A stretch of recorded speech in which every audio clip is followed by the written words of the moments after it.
रुको रुको रुको, गाली देने से पहले मेरी ये बात सुन लो कि वीडियो इतनी छोटी क्यों आई है। इस वीडियो तो डेली आती है, लेकिन मेरी गला खराब हो चुकी है, इसके कारण मैं नहीं ला पा रहा हूँ, मैं बोल ही नहीं पा रहा हूँ। और आप लोग मुझसे नाराज ना हो जाओ, इसीलिए मैं ये वीडियो लेकर आया हूँ। और आप लोग बोलते ना वीडियो लंबी नहीं लाते, तो गाइस वीडियो अभी 2-3 चैप्टर बचे हैं इसके, और ऑन गोइंग होते रहते हैं, एक वीक में आता है इसके चैप्टर्स। तो मैं सोच रहा हूँ कि तीनों चैप्टर को एक साथ ही लपेट लूं, लेकिन मेरी गला थोड़ी खराब हो चुकी है, इसीलिए मैं छोटी वीडियो डाल दे रहा हूँ। तब तक के लिए बाय बाय, आप लोग वीडियो एंजॉय करो। एपिसोड के स्टार्टिंग में जूपेन जो कि क्विंचन को देखने के बाद थोड़ी सी मुस्कुराता है, जिसके बाद वो वहाँ से जाते हुए रुआ से कहता है कि हम लोग डबल ड्रैगन गैदरिंग तक काफी ज्यादा स्लो पहुँचने वाले हैं, तो इसलिए अगर तुम्हें इस चीज से कोई दिक्कत नहीं है तो तुम हमारे साथ चल सकती हो। तो इधर रुआ जो कि जूपेन की बातें सुनने के बाद काफी ज्यादा खुश हो जाती है, और जिसके बाद हमें कुछ देर बाद का सीन दिखाया जाता है, जहाँ पर कि वे लोग जो कि अपने सफर की ओर चल दिए होते हैं, और एक तरफ जूपेन और उनके तीनों वेन ड्राइवर्स आगे आगे, जबकि उनके पीछे बाकी के सभी उनके डिसेबल जो कि नॉन स्टॉप चलते हुए 1 to 1 करते हुए ज़ॉम्बी पिल के असर को कम करने के लिए नॉन स्टॉप चल रहे होते हैं। जबकि मिस्टिकल हेवन सेट के लोग जो कि थोड़ा थोड़ा आगे जाकर उनका इंतजार कर रहे होते हैं। अभी आगे जूपेन और उसकी टीम को आता हुआ देखकर मिस्टिकल हेवन सेट का यंग मास्टर कहता है कि अगर हम उन लोगों के साथ, अगर हम लोगों को किसी ने इस तरीके से देखा कि हम एक ग्रेट राइटर सेट इस डीमन सेविंग सेट के साथ में इसके पीछे पीछे चल रहे हैं, तो हम कभी भी दूसरे के सामने अपने सिर उठा के नहीं देख पाएंगे, और एंड तक हमें बुरी इमोशन को सहना पड़ेगा। और इधर अपने यंग मास्टर की इन्हीं सारे हरकतों को देखने के बाद मिस्टिकल हेवन सेक्ट का एल्डर जो कि अपने मन में सोच रहा होता है कि हमारे यंग सेक्ट लीडर काफी ज्यादा चेंज हो चुके हैं, और इनके गुस्से होने की आदत बढ़ती और बढ़ती जा रही है। मेरे ख्याल से यानमो ने यंग मास्टर को काफी हद तक डीप डाउन डिमोनिक पाथ की राह पर भेज दिया है, और मुझे डर है कि अब वो पूरी तरीके से डेमोनिक हेवियस में चला गया है, और अब इससे वापस आने का कोई भी रास्ता नहीं है। तो और तभी वहाँ पर रुआ आती है और अपने लिटिल ब्रदर से कहती है कि लिटिल ब्रदर, बहुत हो गया, तुमने बहुत शिकायतें कर ली, यहाँ पे इस जगह पर एक ऐसे इंसान को ढूंढना जो कि उस सुपीरियर 3 सेक्ट के यानमो से हमारी मदद कर सके, वो बहुत ही ज्यादा मुश्किल है। लेकिन वो जूपेन हमें हमेशा से पूरी तरीके से प्रोटेक्ट कर रहा है, और हमेशा उसको क्रिटिसाइज करना, उसकी बेइज्जती करना कुछ ऐसा है कि हम अपने हाथ से खाना खाने वाले हाथ को ही खा रहे हो, और ऐसी हरकत जो कि हमारे सेक्ट के लिए सबसे बेइज्जती की बात है। और इधर रुआ के मुँह से ये सारी बातें सुनने के बाद यंग मास्टर जो कि काफी ज्यादा गुस्सा हो जाता है, और वो चिल्लाते हुए कहते कि ये सारे के सारे डिमोनिक कल्टीवेटर्स, ये सारे बहुत ही दुष्ट, नीच और पापी होते हैं, और वो सिर्फ अपने लाभ के लिए दूसरों की मदद करते हैं, और किसी भी समय इनके साथ चलते रहने से हम एक ऐसे खतरे में पड़ जाएंगे जिससे कि हम कभी भी उबर नहीं पाएंगे। तब उनके ग्रुप की एक लड़की कहती कि यंग मास्टर, आपकी ये सारी बातें जो कि बेकार है, इन सब का तो कोई मतलब नहीं है, और हमारे पास तो ऐसा कुछ भी नहीं है जो कि वो हमसे लेना चाहे। हाँ, मगर लेकिन उनका एक छुपा हुआ प्लान तो हो सकता है, और हाँ, एक चीज है जो कि हमसे लेना चाहेंगे, जो कि वो खूबसूरत चीज हमारी सिस्टर क्विंचन है। तो गाइस यार, इन लोग को समझा दो कि यार क्विंचन किसकी है भाई, ऑलरेडी जूपेन की है, जूपेन के सामने कोई बोल सकता है क्या। और उस लड़की की बातें सुनने के बाद सिस्टर चूचू जो कि काफी ज्यादा शौक हो जाती है, और जूपेन के बारे में सोचकर काफी ज्यादा ब्लश कर रही होती है भाई, उसकी गाल तो लाल हो गई है। और फिर साथ ही अपनी एक प्यारी सी कातिलाना स्माइल पास करती है। इस स्माइल के ऊपर तो भाई हमारे ठरकी लौंडे जो कि घायल हैं। अब जब वो लड़की सिस्टर चूचू को इस तरीके से तारीफें करते हुए हंस रही होती है, सिस्टर चूचू कहती है कि अगर वो सचमुच में मेरे पीछे लगा होता तो सचमुच में ये मेरी इच्छा जो कि पूरी हो जाती है। भाई सिस्टर चूचू को कोई समझाओ यार, जूपेन से पहले भाई हमारे सब्सक्राइबर पड़े हुए, हमारे भाई पड़े हुए भाई, उसके पीछे जूपेन क्या चीज है। खैर चलिए स्टोरी में आगे बढ़ते हैं। सिस्टर चूचू की बातें सुनने के बाद मैं उनके पास खड़ी एक ग्रीन हेयर वाली लड़की उनसे कहती है कि क्या इसका मतलब उसे आपकी परवाह नहीं है, मगर अपनी जान दे करके भी आपकी रक्षा करना, यही तो उसका आपके लिए सबसे बेस्ट प्यार का प्रूफ है। उस लड़की की ये बात सुनने के बाद सिस्टर चूचू अपना सिर हिलाती है और उससे मना करती है, और कहती है कि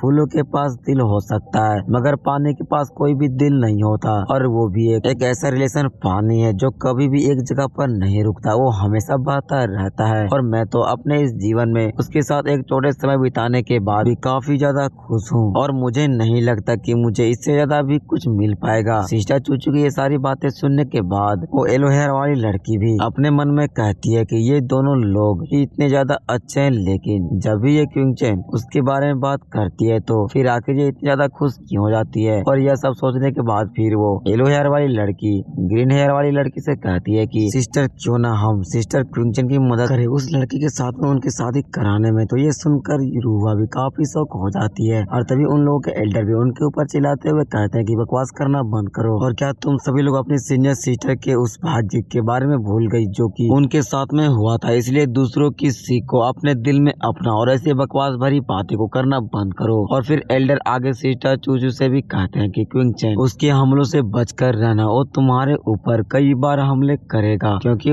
उसके जरूर ही तुम्हें लेकर के काफी ज्यादा इंटेंशन है। इसीलिए तुम अपने आप को उस प्ले बॉय के अगेंस्ट में काफी ज्यादा स्ट्रॉन्ग बन जाओ, और वरना तुम अगर उसके चक्कर में ही लगे रहेगी तो तुम भी उसी की तरह एक दिन डीप डाउन में डिमोनिक पाथ पर निकल जाओगी, जिसके बाद तुम्हारे लिए भी वहाँ वापस आ पाना नामुमकिन हो जाएगा। और बाकी की तो तुम्हारी मर्जी है, मुझे जो कहना था वो मैं कह दिया, तो फिर ठीक है अब चलो चलते हैं। इतने करके वो सभी लोग वहाँ से जाने लगते हैं, मगर इधर हम यंग मास्टर तो अभी भी जो कि जुपेन को याद करके गुस्से में अपने दांत पीसने लगते हैं। और तभी हमें जुपेन को दिखाया जाता है और वेनरेबल यान को दिखाया जाता है, जो कि देखने के बाद बोलते हैं कि आखिर क्या ये लूजर का झुंड है। उन लोगों को यहाँ पे हमारी प्रोटेक्शन की जरूरत है और इसलिए वो हमारे साथ यहाँ पीछे पीछे आ रहे हैं, लेकिन फिर भी ये लोग हम को कोस रहे हैं और गालियाँ दे रहे हैं। जुपेन तुम ऐसे व्यक्ति हो, बिल्कुल भी नहीं हो सकते जिसके कि इर्द गिर्द उसके पीछे पीछे कोई घूमे, तो फिर आखिर तुम में अब इतना ज्यादा बदलाव क्यों आ रहा है। वेनरेबल यांग की ये बातें सुनने के बाद जुपेन कहता है कि ये रास्ता चलने के लिए बना है, तो इसलिए वो लोग जहाँ चाहे वहाँ जा सकते हैं और इसके अलावा वे लोग हमारे काम में दखल नहीं दे रहे हैं। और जिस पर वेनरेबल यांग बोलते हैं कि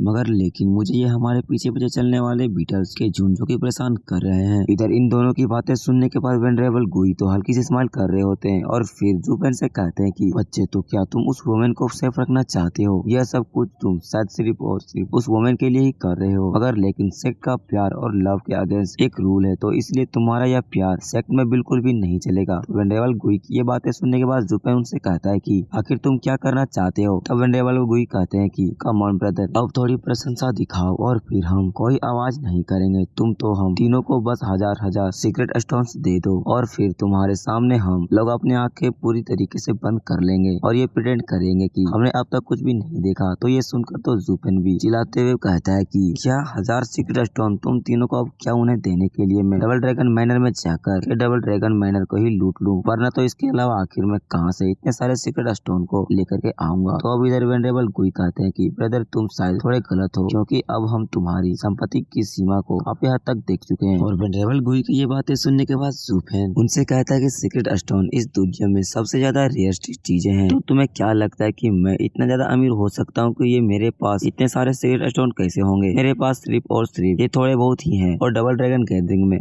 अपने आप को खतरनाक खतरे से